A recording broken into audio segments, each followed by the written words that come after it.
بسم اللہ الرحمن الرحیم۔ السلام علیکم۔ یہ آپ نے جناب ختیجۃ الکبریٰ سلام اللہ علیہ کے حوالے سے سوال کیا ہے،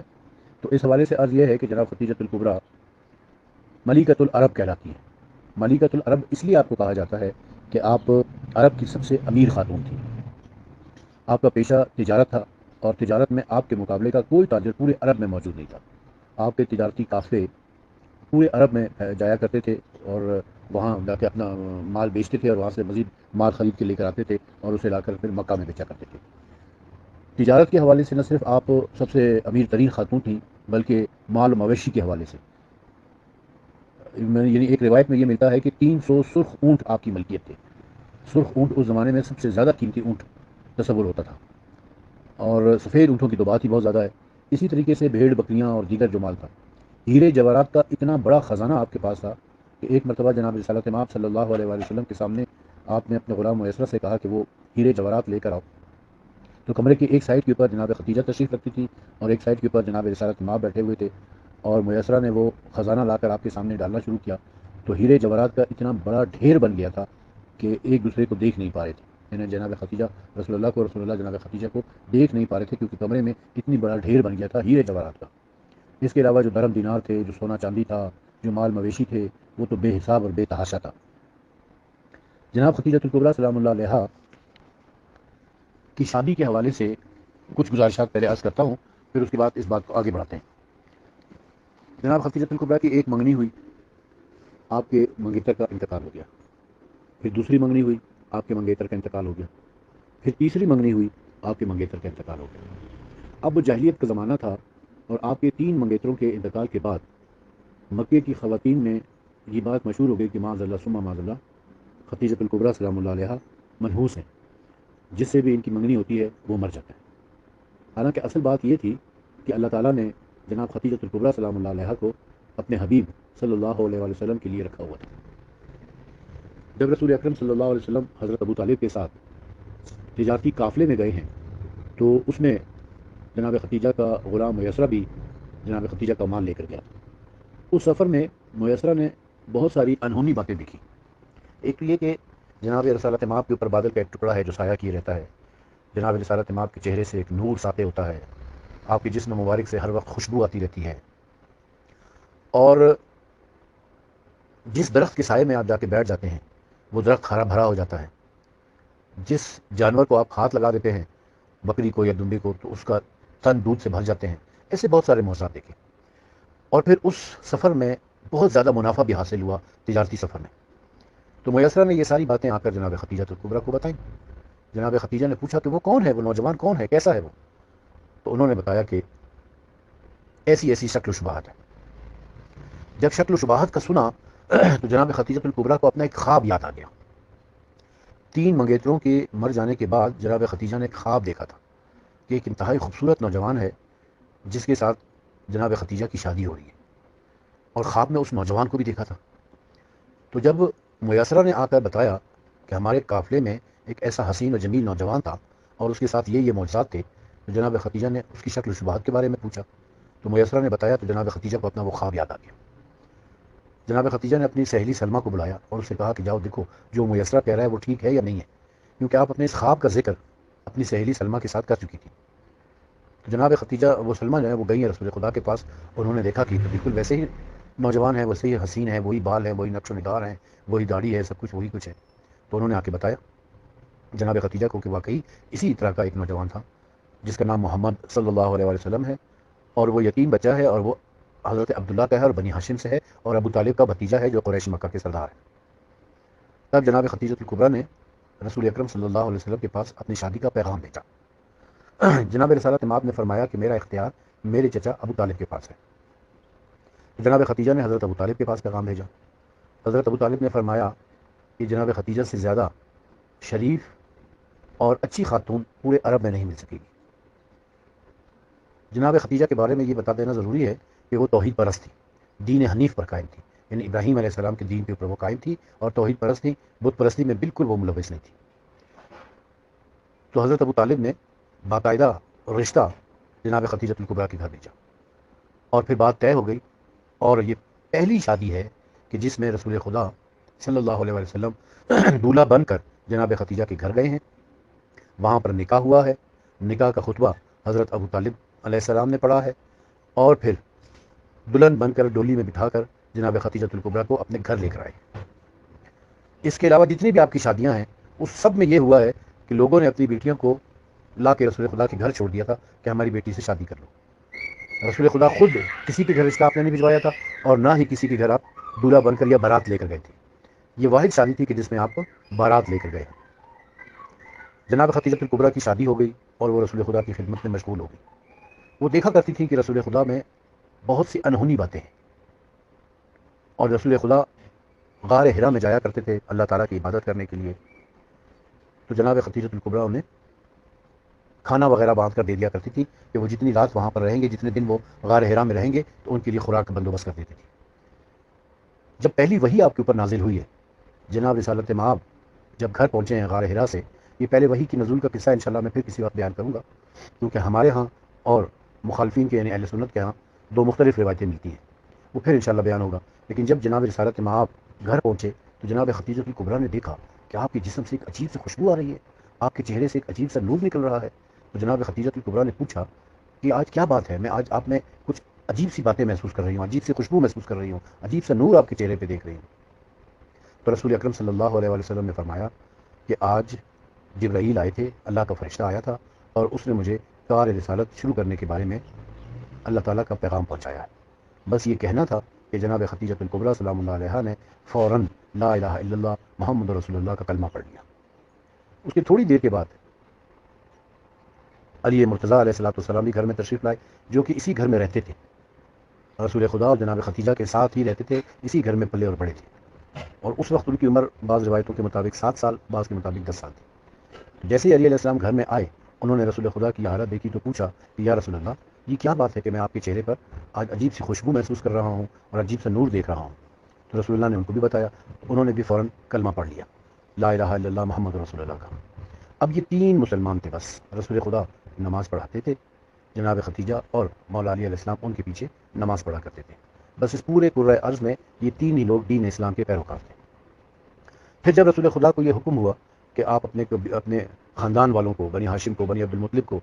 اللہ کا پیغام پہنچائیں، تو آپ نے ایک دعوت ذوالعشیرہ منعقد کی، جسے دعوت ذوالعشیرہ جو ہے، اس کے بعد لوگوں نے مسلمان ہونا شروع کر دیا، اور ایک ایک کر کے مسلمان ہوتے رہے۔ اب جو لوگ مسلمان ہو رہے تھے ان کی اکثریت غلاموں کی تھی، غریبوں کی تھی، مسکینوں کی تھی، فقیروں کی تھی، جو انتہائی مالی مشکلات کا شکار ہوا کرتے تھے۔ جو غلام مسلمان ہوتے تھے تو ان کے جو کافر مالک تھے وہ ان کے پر ظلم و تشدد کیا کرتے تھے۔ تو ایسے حالات میں جناب خدیجۃ الکبریٰ نے اپنے خزانے کا منہ کھول دیا، مسلمانوں کے لیے کنویں خرید کے وقف کیے، انہیں خوراک پہنچانی شروع کی، انہیں غلاموں کو خرید کر آزاد کرنا شروع کیا، اور یہ جتنے بھی غلام مسلمان ہوئے ان سب کو جناب خدیجۃ الکبریٰ کے مال سے خرید کر آزاد کر دیا گیا تھا۔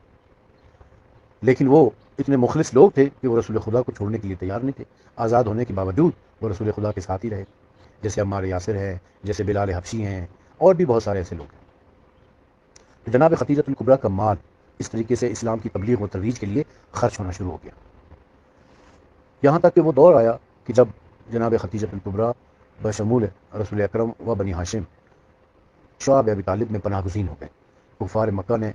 رسول اللہ کا سوشل بائیکاٹ کر دیا، اور انہیں کوئی بھی چیز نہیں خریدنے دیں گے، نہ بیچیں گے، مالی مشکلات کا شکار کیا، بہت ساری اذیتیں دینی شروع کی، ایک طویل داستان ہے اس کی۔ لیکن بہرحال شعب ابی طالب میں آخر جا کر آپ نے پناہ لی، اور شعب ابی طالب میں یہ لوگ بلیک میں چیزیں بیچا کرتے تھے۔ بلیک میں چیزیں بیچنے کا مطلب کہ اگر آٹے کی ایک بوری 100 دینار کی تھی تو وہ اسے 1000 دینار میں مسلمانوں کو بیچا کرتے تھے،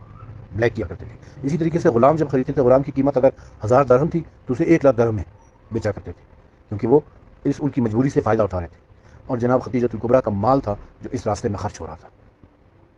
یہ بات بالکل حقیقت ہے کہ اگر جناب خدیجۃ الکبریٰ کا مال نہ ہوتا اور حضرت ابو طالب کی سوشل سپورٹ نہ ہوتی تو اسلام کبھی بھی پنپ نہیں سکتا تھا۔ اسلام اگر اس دور میں، اس مشکل دور میں، اس مکہ کے مشکل دور میں اگر وہ قائم رہا ہے تو وہ حضرت ابو طالب کی سوشل سپورٹ کی وجہ سے، اور حضرت خدیجۃ الکبریٰ سلام اللہ علیہ کی اکنامیکل سپورٹ کی وجہ سے، فائنینشیل سپورٹ کی وجہ سے۔ تو بہرحال یہ شعب ابی طالب میں جا کر پناہ گزین ہو گئے، اور آہستہ آہستہ جناب خدیجۃ الکبریٰ کا مال بھی ختم ہونا شروع ہو گیا۔ حالات یہاں تک پہنچ گئے کہ کھانے کے لیے روٹی نہیں تھی، مجبور ہو کر درخت کے پتے توڑ توڑ کے کھایا کرتے تھے۔ اس بھوک کی وجہ سے جناب خدیجہ الکبریٰ پہلے ہی بوڑھی تھی، بزرگ ہو چکی تھی، وہ دن بدن کمزور ہوتی چلی گئی، اور اس حد تک کمزور ہو گئی تھی کہ آپ کے لیے چلنا پھرنا بھی مشکل ہو گیا تھا۔ ایسے حالات میں ہاں نوبت یہاں تک پہنچ گئی کہ شعیب ابی طالب سے جان چھوٹ گئی، اور وہ ایک واقعہ ہے کہ کس طرح شعیب ابی طالب سے آپ لوگ یعنی بنی ہاشم کے جتنے افراد وہاں پر پناہ گزین تھے وہ سب آزاد ہوئے اور اپنے اپنے گھروں کو آئے۔ لیکن اس بھوک کی وجہ سے جناب خدیجہ الکبریٰ سلام اللہ علیہا اتنی کمزور ہو گئی تھی کہ پھر آپ زندگی آپ کے لیے گزارنا مشکل ہو گیا، اور اسی وجہ سے آپ کی اس کمزوری، اس نقاہت کی وجہ سے آپ کی شہادت ہو گئی۔ جناب خدیجہ الکبریٰ سلام اللہ علیہا کی عظمت وہ کہ آپ اہل بیت میں شامل نہیں ہیں، معصوم نہیں ہیں لیکن محفوظ ہیں۔ ہم چاردہ معصومین کہتے ہیں نا، ہماری چاردہ معصومین ہیں، لیکن کچھ ایسی ہستیاں اہل بیت سے وابستہ ہیں کہ جو معصوم تو نہیں ہیں لیکن محفوظ ہیں، یعنی ان سے پوری زندگی میں کبھی بھی کوئی گناہ سرزد نہیں ہوا ہے۔ ان میں جناب خدیجہ الکبریٰ سلام اللہ علیہا، جناب زینب سلام اللہ علیہا، غازی عباس علیہ السلام، اور اگر میں بڑھ کے جاؤں آگے تو جناب آسیہ سلام اللہ علیہا، گو کہ وہ فرعون کی زوجہ تھی، معصومہ نہیں تھی مگر محفوظ ضرور تھی، اس لیے کہ ان کی بہت بڑی عظمت ہے کہ جو بتائی جاتی ہے۔ اب میں جناب خدیجہ الکبریٰ کی فضیلت میں چند احادیث آپ کی خدمت میں پیش کرتا ہوں۔ ابن عساکر نے حضرت ابن عباس سے روایت نقل کی ہے کہ رسول اکرم صلی اللہ علیہ وسلم نے فرمایا، جنتی عورتوں کی سردار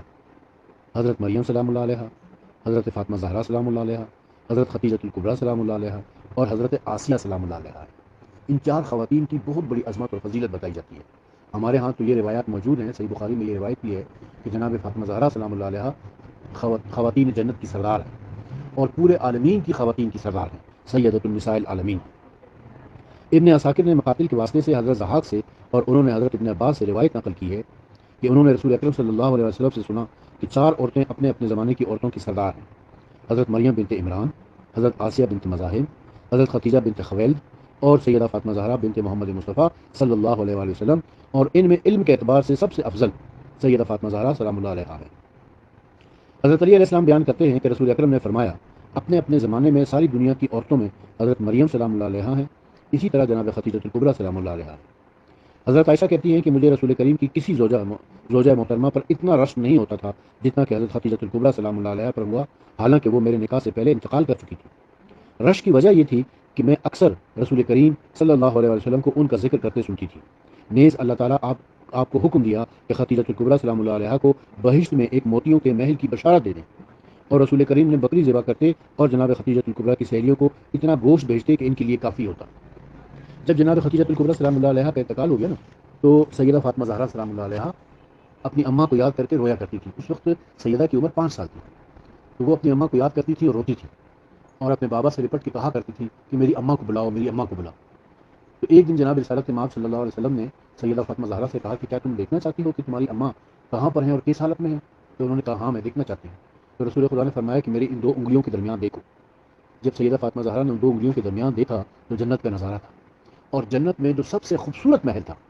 جو ہیرے جواہرات سے لال و یاقوت سے بنا ہوا تھا، وہ جناب خدیجہ الکبریٰ کا محل تھا، اور جناب خدیجہ الکبریٰ اس محل میں بڑے شاہانہ انداز میں بیٹھی ہوئی تھی اور حوریں آپ کی خدمت میں مصروف تھی۔ تو جب جناب سیدہ فاطمہ زہرا نے یہ دیکھا تو وہ خوش ہو گئی اور کہا کہ میری اماں تو بہت اچھی جگہ پر ہیں۔ تو رسول اللہ نے بتایا کہ ہاں وہ جنت میں ہیں، اور جنت میں سب سے خوبصورت محل آپ کی اماں کو اللہ تعالیٰ نے عطا کیا ہے، اور یہ اس کا بدلہ ہے کہ جو پیسہ مال و دولت انہوں نے اس دنیا میں اسلام کے اوپر خرچ کی، اس کے بدلے میں اللہ تعالیٰ نے ہیرے جواہرات لال و یاقوت سے بنا ہوا محل ان کے لیے تیار کیا ہے جہاں پر وہ رہتی ہیں۔ یہ دیکھنے کے بعد جناب فاطمہ زہرا سلام اللہ علیہا بہت مطمئن ہو گئی، پھر اس کے بعد انہوں نے اپنی اماں کے اوپر گریہ نہیں کیا۔ ایک اور حدیث میں آپ کی خدمت میں عرض کرنا چاہتا ہوں کہ حضرت عائشہ بیان کرتی ہیں کہ میں حضرت کے ازواج مطہرات میں سے کسی پر اتنا رشک نہیں کرتی جتنا کہ حضرت خدیجہ الکبریٰ سلام اللہ علیہا سے کرتی تھی، حالانکہ میں نے حضرت خدیجہ الکبریٰ کو نہیں پایا تھا۔ حضرت عائشہ کہتی ہیں کہ ایک مرتبہ رسول اللہ نے بکری ذبح کی اور گوشت حضرت خدیجہ الکبریٰ سلام اللہ علیہا کی سہیلیوں کے گھر بھیجا، تو میں غصے میں آ گئی اور میں نے کہا کہ خدیجہ خدیجہ ہو رہی ہے، تو رسول اللہ نے فرمایا کہ خدیجہ الکبریٰ کی محبت اللہ تعالیٰ نے مجھے عطا کی ہے۔ یہ روایت جامع ترمذی میں ہے، صحیح مسلم میں ہے، اور بہت ساری کتابوں میں ہے۔ حضرت عائشہ بیان کرتی ہیں کہ حضرت خدیجہ الکبریٰ کے وصال کے 3 سال بعد حضرت نے مجھ سے نکاح کیا، اور اللہ تعالیٰ نے آپ کو یہ حکم دیا کہ حضرت خدیجۃ الکبریٰ سلام اللہ علیہ کو بہشت میں ایک موتی کے محل کی خوشخبری دے، اس محل میں نہ شور ہوگا نہ غم ہوگا۔ یہ صحیح بخاری، جامع ترمذی، صحیح مسلم وغیرہ کی حدیث ہے۔ حضرت اسماعیل سے روایت ہے کہ میں نے حضرت عبداللہ بن ابی اوفی سے پوچھا کہ کیا رسول اللہ نے حضرت خدیجۃ الکبریٰ کو جنت میں ایک محل کی خوشخبری دی ہے؟ انہوں نے فرمایا جی ہاں، آپ نے حضرت خدیجۃ الکبریٰ کو جنت میں خولدار موتیوں کے بنے ہوئے محل کی خوشخبری دی ہے، جس گھر میں کسی قسم کا شور ہوگا، نہ غم اور نہ تکلیف ہوگی۔ یہ بھی صحیح مسلم کی اور تفسیر ابن کثیر کی روایت ہے۔ حضرت عبداللہ ابن عباس سے مرفوع روایت ہے کہ اہل جنت کی خواتین میں افضل خاتون حضرت خدیجۃ الکبریٰ، حضرت سیدہ فاطمہ زہرا، حضرت مریم بنت عمران اور حضرت آسیہ بنت مزاحم ہیں۔ یہ جامع ترمذی کی اور مسند احمد ابن حنبل کی حدیث ہے۔ اس کے علاوہ اور بھی بہت ساری کتابوں میں حضرت عبداللہ ابن عباس بیان کرتے ہیں کہ رسول اللہ نے زمین پر 4 لکیریں کھینچی، پھر فرمایا تم جانتے ہو کہ یہ کیا ہے؟ تو صحابہ کرام نے عرض کیا کہ اللہ اور اس کا رسول ہی بہتر جانتے ہیں۔ تو رسول اللہ صلی اللہ علیہ وسلم نے فرمایا جنتی عورتوں میں سب سے افضل خدیجۃ الکبریٰ ہے، اور سیدہ فاطمہ زہرا ہیں، اور آسیہ بنت مزاحم ہیں، اور مریم بنت عمران ہیں۔ حضرت عائشہ نے سیدہ فاطمہ زہرا سے فرمایا کیا میں آپ کو وہ بشارت نہ سناؤں جو میں نے رسول اکرم سے سنی ہے؟ آپ نے فرمایا تھا کہ جنت کی خواتین کی سردار 4 خواتین ہیں، مریم بنت عمران، فاطمہ بنت محمد صلی اللہ علیہ وسلم، خدیجہ بنت خویلد اور آسیہ بنت مزاحم سلام اللہ علیہا۔ ایک مرتبہ حضرت عائشہ نے جذبات میں آ کر حضرت سے کہا کہ آپ ہر وقت اس بڑھیا معاذ اللہ ثم معاذ اللہ یعنی خدیجۃ الکبریٰ سلام اللہ علیہا کو کیوں یاد کرتے رہتے ہیں جبکہ اللہ نے آپ کو ان سے بہتر بیویاں دی ہیں؟ حضرت نے 2 ٹوک انداز میں اس تصور کی تردید کرتے ہوئے فرمایا اللہ نے مجھے ان سے بہتر کوئی بیوی عطا نہیں کی ہے۔ حضرت خدیجۃ الکبریٰ سلام اللہ علیہا ایک بار حضرت کی بارگاہ میں کھانا لے کر آئی تو حضرت جبرائیل نے حضرت سے عرض کیا کہ یہ خدیجۃ الکبریٰ سلام اللہ علیہا آ رہی ہیں، تو آپ ان کو اپنے رب کی طرف سے اور میری طرف سے سلام کہہ دیں۔ یعنی اللہ تعالیٰ نے خصوصی طور پر جناب خدیجہ کے لیے سلام بھجوایا تھا۔ حضرت انس بن مالک سے منقول ہے کہ حضرت جبرائیل رسول اللہ کی بارگاہ میں حاضر تھے، اس وقت حضرت خدیجۃ الکبریٰ حاضر ہوئیں تو حضرت جبرائیل نے کہا اللہ تعالیٰ خدیجۃ الکبریٰ سلام اللہ علیہا کو سلام فرماتا ہے۔ حضرت خدیجہ سلام اللہ علیہا نے فرمایا کہ اللہ خود ہی سلام ہے اور آپ پر سلام ہے اور اللہ کی رحمت ہے۔ امام جعفر صادق علیہ السلام فرماتے ہیں کہ جب جناب خدیجۃ الکبریٰ کی وفات ہوئی تو سیدہ فاطمہ زہرا سلام اللہ علیہا چھوٹی تھی، وہ روتے ہوئے حضرت سے چمٹ جاتی ہیں، فرماتی تھیں کہ میری اماں کہاں ہیں؟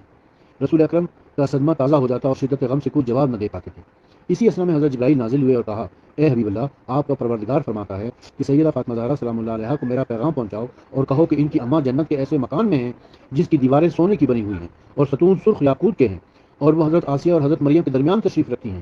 سیدہ فاطمہ زہرا سلام اللہ علیہا نے فرمایا اللہ خود سلام ہے اور اس کی طرف سے سلام ہے اور اس کی طرف سے سلام کی بازگشت ہے۔ ام المومنین حضرت عائشہ بیان کرتی ہیں کہ نبی کریم جب حضرت خدیجۃ الکبریٰ کا ذکر کرتے تو ان کی تعریف فرماتے اور خوب تعریف فرماتے۔ ایک دن مجھے غیرت آئی تو میں نے کہا کہ آپ اس سرخ جبڑوں والی عورت کو یاد کرتے رہتے ہیں، حالانکہ اللہ نے آپ کو ان سے بہتر بیویاں عطا فرمائی ہیں۔ نبی کریم صلی اللہ علیہ وسلم نے فرمایا اللہ نے مجھے ان سے بہتر بیویاں عطا نہیں فرمائی ہیں، وہ مجھ پر اس وقت ایمان لائیں جب لوگوں نے انکار کر دیا تھا، انہوں نے اس وقت میری تصدیق کی تھی جب لوگوں نے مجھے جھٹلا دیا تھا، انہوں نے اس وقت اپنے مال سے میری اعانت کی کہ جب لوگوں نے مجھے محروم کر دیا تھا، اور اللہ نے مجھے ان سے اولاد عطا فرمائی ہے۔ علامہ ابن قیم لکھتے ہیں کہ حضرت عائشہ کا علمی فضیلت میں ممتاز ہونا اور وہ فضیلت حضرت خدیجۃ الکبریٰ کے تقابل میں نہیں آ سکتی۔ ان کی یعنی حضرت خدیجۃ الکبریٰ کا مرتبہ اعظم ہے،